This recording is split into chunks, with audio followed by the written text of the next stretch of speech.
Morning बच्चों। आज हम अंधविश्वास पर आधारित कहानी बहू और बिल्ली पढ़ेंगे। बहू और बिल्ली।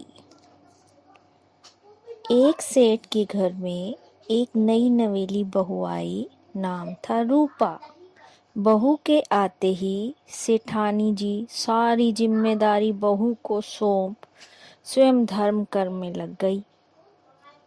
घर के सभी सदस्य बहू को बहुत प्यार करते थे, पर घर की पालतू बिल्ली हाथ धोकर बहू के पीछे पड़ी रहती थी।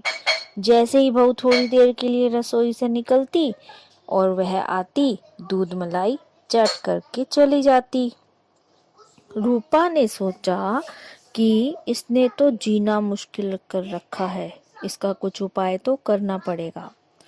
बिल्ली को पकड़ने के लिए पिंजरा लगाती है, परंतु बिल्ली थी चालाक, वह कहाँ पकड़ में आने वाली थी। एक दिन रूपा ने खीर बनाई, वह भी बिल्ली ने फर्श पर बिखेर दी। रूपा ने तय कर लिया कि या तो यह बिल्ली इस घर में रहेगी या वह इस घर में रहेगी। और वह एक बैट उठाकर ले आई और उस बैट को रूपा ने बिल्ली के सिर पर दे मारा। बिल्ली वहीं पर निढाल होकर जमीन पर गिर गई। इतने में नौकरानी चिल्लाती हुई आई, सेठानी जी, बहू ने बिल्ली को मार दिया। सेठानी ने भी चिल्लाकर कहा, अरे यह क्या किया बहू तुमने? बिल्ली की हत्या और आदमी की हत्या बराबर होती है। सेठानी नौकरानी से कहती है कि इसका प्रायश्चित करने के लिए पंडित जी को बुला कर लाओ। पंडित जी ने उपाय बताया कि 21 दिन का पाठ और 21 तोले की सोने की बिल्ली बनवाकर दान कीजिए। सेठानी ने कहा, थोड़ा कम कीजिए पंडित जी।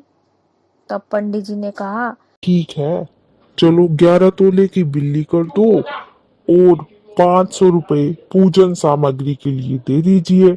पंडित जी मन ही मन बहुत खुश थे, क्योंकि उन्हें पैसे ऐंठने का सुनहरा मौका जो मिला था। इतने में नौकरानी आई दौड़ी दौड़ी और उसने कहा, अम्मा जी, बिल्ली तो उठकर भाग गई। तो इस तरह से इस कहानी से हमें यह शिक्षा मिलती है कि हमें अंधविश्वास नहीं करना चाहिए।